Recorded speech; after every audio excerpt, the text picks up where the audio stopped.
बिस्मिल्लाहिर्रहमानिर्रहीम। अस्सलाम वालेकुम नाज़रीन। प्रोग्राम तिखियूं ॻाल्हियूं सां गॾु मां आहियां शौकत ज़रदारी। नाज़रीन, अॼु असां हिकु अहिड़े अहम मामले ते ॻाल्हाइण वञूं पिया जंहिंखे असांजे क़ौम परस्तनि जीअं असांजे क़ौम परस्तनि खे महसूसु थियो आहे त हिन वक़्तु जेको मुल्क में सूबनि जे हवाले सां जेका डिबेट थी रही आहे ऐं मुतहदा क़ौमी मूवमेंट पारां जेको बिल जमा करायो वियो आहे हज़ारा सूबे ऐं सिराइकी सूबे जे लाइ, त हुननि खे इहो लॻे थो त अॻिते हली इम्कानी तौर ते शायदि सिंध जी बेतक़सीम जी ॻाल्हि थिए ऐं इन इम्कानी तक़सीम खे रोकण जे लाइ अॼु सिंध बचायो कमेटी जो इजलास थियो, जंहिंमें मतिलबु क्लियर तौर ते इहो चयो वियो त सिंधी जेके आहिनि से कंहिं बि सूरत ते सिंध जी इम्कानी तक़सीम खे क़बूल न कंदा, बर्दाश्त न कंदा ऐं उन सां गॾोगॾु 28 तारीख़ ते हड़ताल जो ऐलान पिणु कयो वियो आहे। इन हवाले सां अॼु असां स्टूडियो में दावत ॾिनी आहे GS सिंध क़ौमी महाज़ जे चेयरमैन बशीर ख़ान कुरैशी साहब खे ऐं उन्हनि खां पुछंदासीं त आख़िर मामला छा आहिनि ऐं उन्हनि खे छा नज़र अचे पियो ऐं उहे कहिड़ा सबब हुया जंहिंजे करे उन्हनि खे ईअं लॻो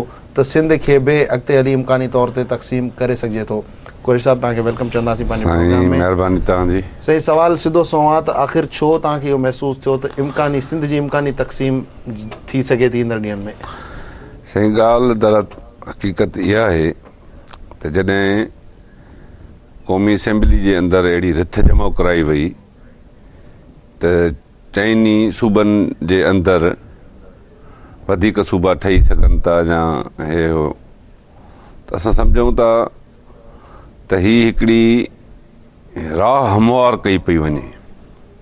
त जॾहिं क़ौमी असेंबली इहो फ़ैसिलो कंदी त उन खां पोइ त इहे सभु हर को मिज़ाज हूंदो त बाबा असांखे इख़लाक़ी तरह क़ौमी असेंबली जो फ़ैसिलो आहे जेको आहे हालांकि क़ौमी असेंबली खे इहो अख़्तियारी कोन्हे को आइनी तरह त हू सूबनि जे मामले ते वेही का डिबेट करे। उहे सूबा जेकॾहिं पाण वेही उन जूं असेंबलियूं का बि बिल पास कनि थियूं, ठाराव पास कनि थियूं त उहो असेंबली में बहस हेठि अची सघे थो जेको आहे। त हीअ डायरेक्ट जेका उते क़ौमी असेंबली जे अंदरि रिथ जमा कराई अथऊं, इन जो मक़सदु इहो आहे त क़ौमी असेंबली जे अंदरि अक्सरियत बि पंजाब जी आहे।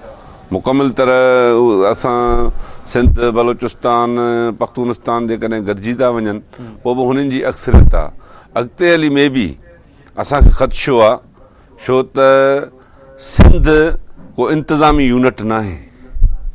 सिंध हज़ारे सालनि खां हिकु जुदा सुञाणप रखंदड़ हिकु असांजो तारीख़ी वतन आहे जंहिंजे लाइ असां लखे करोड़े पंहिंजा कुंदर कुहाया आहिनि ऐं सिंध जी इज़त ऐं अज़मत खे हमेशह सलामत रखियो आहे। उन जी वहदत जे ख़िलाफ़ु ॻाल्हाइणु या उन ते बहस करणु या उन खे बहस हेठि आणणु असां सम्झूं था त इहो वॾो कबीराई गुनाह आहे। सही, पर साईं हिन वक़्तु जेकॾहिं ॾिसूं त अॼु जेको तव्हां स्टैंड खयो आहे उनजो हिकिड़ो रिएक्शन बि आयो MKM तरफ़ां ऐं अल्ताफ़ हुसैन चए थो त भई जेकॾहिं क़ौम परस्तनि खे सिराइकी सूबो ऐं हज़ारा सूबो मंज़ूरु न आहे त हू उनजो वाज़े ऐलान कनि ऐं हुननि इहो तासुर बि ॾिनो आहे त शायदि क़ौम परस्त अॻिते हली का एजिटेशन चाहिनि था वञी सघनि, असां शायदि उहो माज़ी ॾे वञूं पिया। इनखे कीअं तव्हां रिस्पॉन्ड कंदव? न, असां क़ौम परस्तनि सराइकिन जी त हमेशह हिमायत कई आहे त बाबा उनखे पंहिंजी ज़बान आहे, पंहिंजी धरती आहे, पंहिंजी सकाफ़त आहे, पंहिंजो उथणी वेहणी आहे, पंहिंजो कल्चर आहे हुननि वटि। हुननि जी जेकॾहिं इहा घुर आहे त हू पंहिंजी असेंबली जे अंदरि वञी पंजाब जे अंदरि वेही अहिड़ो फ़ैसिलो वठनि। उनखे हक़ आहे, उतां जे माण्हू उहा शइ चाहिनि था त असां उनजी अॻु बि सपोर्ट कई आहे, अॼु बि कयूं पिया जेको आहे सो। बाक़ी हाणे उन जी आड़ वठी MKM जो को हल्को कोन्हे को पंजाब जे अंदरि या मिसाल सराइकी जे अंदरि या हज़ारा जे अंदरि या उते हुननि जो को बि अहिड़ो न को हल्को आहे न को हिकिड़ो काउंसलर बि हुननि जो उते न आहे ऐं उते वेही करे ही ॿियनि जे मसइलनि मैटरनि में वञी टंगणा आहिनि त बाबा हिते सूबो कयो, हिते हीअं कयो। बाबा ठीकु आहे, सराइकी क़ौम आहिनि, असां मञूं था उन्हनि खे जेकॾहिं उहे पंहिंजी सूबे जी घुर कनि था त क़ौम परस्तनि त सभ खां पहिरियां उन्हनि जी इल्ताफ़ बि न कई हूंदी जॾहिं असां हिन जी हिमायत कईसीं जेको आहे त उहो उन्हनि खे राइट आहे त हू पंहिंजी तब्दीली पंहिंजे हाउस में पंहिंजे असेंबली जे अंदरि वेही बहस करे सघनि था, फ़ैसिलो करे सघनि था, असां उन जा दुआ गाऊं।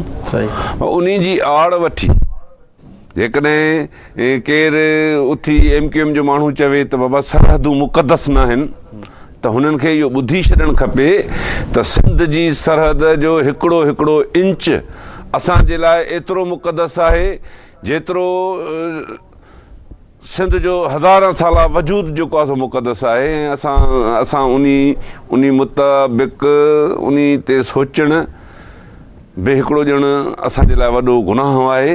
हीअ ईअं ॼण सिंध जी तक़सीम जी ॻाल्हि करणु ऐं ईअं चवंदुसि खुले लिखे वॾे हिन सां त ॼण सिंधी क़ौम खे गार ॾियण जे बराबरि आहे। अच्छा सर, इहो ॿुधायो त हिन वक़्तु जेका कंपोज़िशन आहे हुकूमत जी, MQM इत्तेहादी आहे पाकिस्तान पीपल्स पार्टी जी, जेकॾहिं पीपल्स पार्टी खे क़ौमी असेंबली में को बिल पास कराइणो हूंदो आहे त हू पंहिंजे सभिनी इत्तेहादियुनि खे गॾु खणंदी आहे। डोंट यू थिंक के अॻिते हली MQM इन बिल ते वरी को तरीक़ो अपनाए सघे थी जंहिंसां पोइ पीपल्स पार्टी पाण बि ॻाल्हि कंदी रहंदी आहे सूबनि जे हवाले सां, नवाज़ शरीफ़ साहब बि ॻाल्हि कंदो रहंदो आहे, मुल्की सतह ते जेका लीडरशिप आहे उहा सूबनि जी ॻाल्हि कंदी रहंदी आहे, त पोइ तव्हां पंहिंजी ॻाल्हि खे मान कीअं वठाए ॾींदो पूरे पाकिस्तान जे अंदरि, ख़ुसूसन सिंध जे अंदरि, जॾहिं त लेजिस्लेटिव पावर जेके आहिनि people's party MQM function league इन्हनि वटि आहिनि। न हू हक़ीक़ी तौर ते इहो इशू वज़ीर आज़म जो आहे, वज़ीर आज़म ॻाल्हाए, पीपल्स पार्टी इन मसइले ते ॻाल्हाए, उनजो उते कंट्रीब्यूशन बि आहे, उते हिन खे सीटूं बि आहिनि। हुकूमत में त बचाइणी आहे न, पोइ इत्तेहादियुनि खे राज़ी करण जे लाइ सिंध विकिणंदा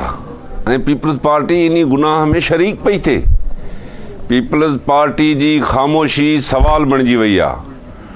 असांखे हैरत थी थिए त जिन माण्हुनि अहिड़नि ॾुखियनि वक़्तनि में पीपल्स पार्टी खे सपोर्ट कई, वोट ॾिना, हिकु न ॿ न पर 3-4 दफ़ा हिननि खे इक़्तिदार जे ऐवाननि ताईं पहुचायूं। अॼु उन्हनि माण्हुनि जिन कोड़ा खाधा, जिन जानियूं क़ुर्बान कयूं, जिन खे साड़ियो वियो, जिन खे मारियो वियो, ख़ुदि हिन जी क़ाइद लीडर खे जेको आहे सो मारण वारा केरु हुया, किथे जेको आहे सो हुन ते अटैक थिया, जेको आहे सो एॾी उन्हनि मसइलनि मेजर मसइलनि खां हटी करे उन्हनि माण्हुनि जे लाइ जिन माण्हुनि सदाईं हिननि खे सर ते ताज रखिया आहिनि, उन क़ौम जे तारीख़ी वतन पंहिंजो पाण मुरादो कोन ठहिया आहिनि, न को असांखे पाकिस्तान ठाहियो आहे। पाकिस्तान जे इन 40 जी करारदाद में त असां रज़ाकाराना तौर ते शामिलु थियाऊं ऐं आज़ाद ऐं ख़ुदमुख़्तियार हैसियत में शामिलु थियाऊं। असांखे कंहिं फतेह कोन कयो, अंग्रेज़नि कब्ज़ो कयो, सिंध आज़ादु मुल्क हुयो।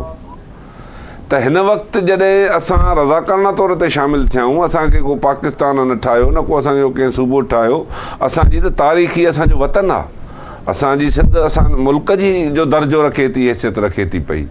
त उन तारीख़ी वतन खे तक़सीम करण जूं ॻाल्हियूं करणु या चाकंगू कराइणु या बहस मुबाहिसा करणु, असां चऊं था त असां उर्दू ॻाल्हाईंदड़नि जे असां ख़िलाफ़ु न आहियूं। उर्दू ॻाल्हाईंदड़नि खे सिंध धरती पनाह ॾिनी आहे ऐं अक्सरियत उर्दू ॻाल्हाईंदड़नि जी सिंध खे पंहिंजी माउ सम्झे थी, पर इल्ताफ़ जेका मौक़े परस्ताना सियासत करे उर्दू ॻाल्हाईंदड़नि खे सिंध खां ॼण धार पियो करे, सिंधी क़ौम खां धार पियो करे। सही। त पोइ हुनखे इहा ॻाल्हि ज़हन में रखणु खपे त सिंधी पंहिंजे वतन जे मामले में, सिंध जे तारीख़ी वहदत ऐं वजूद जे मामले में एतिरा त हिसास आहिनि जो हू इन ॻाल्हि जे लाइ इहा ॻाल्हि ॿुधण बि गवारा कोन था कनि। ठीकु। अच्छा सर, जीअं असांजे प्रोग्राम नालो बि तिखियूं ॻाल्हियूं आहे त असां तिखी ॻाल्हि कंदा आहियूं, असांजी मजबूरी आहे। माशाल्लाह जॾहिं बि सिंध जो को इशू ईंदो आहे त आउं ॾिसंदो आहियां त जेके बि असांजा क़ौम परस्त अॻुवान आहिनि उहे सभु गॾिजी वेंदा आहिनि, उहा पोइ 1 पॉइंट एजेंडा मीटिंग थींदी आहे।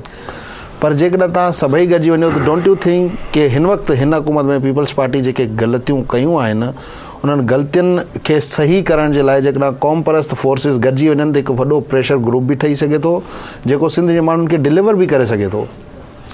सिंध जा असांजा क़ौम परस्त इहा बि हिकिड़ी तमामु हिकिड़ी उत्साह वारी ॻाल्हि आहे, ख़ुशी जी ॻाल्हि आहे त जो बि अहिड़ो करंट मामिलो इशू मसइलो अचे थो त असां संजीदगी सां उन ते वेही था वञूं, उन ते एडिटेशन था कयूं, जदोजहद था कयूं।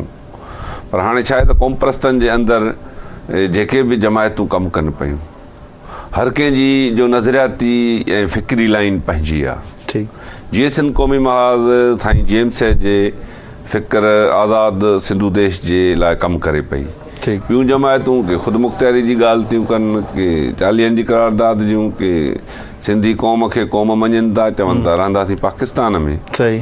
त असां चऊं था त ठीकु आहे, असांजो हिकिड़ो पंहिंजो हिकिड़ो फ़िक्र आहे, अहिड़ी तरह सां हर का नज़रियाती तरह पंहिंजी पंहिंजी जमायत पंहिंजी सोच रखे थी सही। पर सिंध त सभिनी जी आहे। सिंध जे मामले में को असां में न इख़्तिलाफ़ आहे, न सिंध जे बचाव जे हवाले सां का असां में का रसाकशी आहे। सिंध जो हर गैरतमंद पुट, भली उहो पीपल्स पार्टी में वेठो हुजे, मुस्लिम लीग में वेठो हुजे, किथे बि वेठो हुजे, पर सिंध अहिड़ी शइ आहे जो उन ते जॾहिं वार थींदो त आउं सम्झां थो उहे सभु पंहिंजूं पार्टियूं वफ़ादारियूं वास्ता हिकिड़े पासे ते रखी सिंध जे बका जे अलम में गॾु थींदो ऐं उन हेठां एग्जैक्टली बिल्कुलु सुठी ॻाल्हि कई तव्हां। त ब्रेक जो टाइम थियो, ब्रेक वठूं था नाज़रीन। प्रोग्राम ठहंदे हिकिड़ी शॉर्ट ब्रेक जो, ब्रेक खां पोइ बशीर ख़ान कुरैशी सां कुझु वधीक ॻाल्हियूं। Stay tuned and keep watching our show.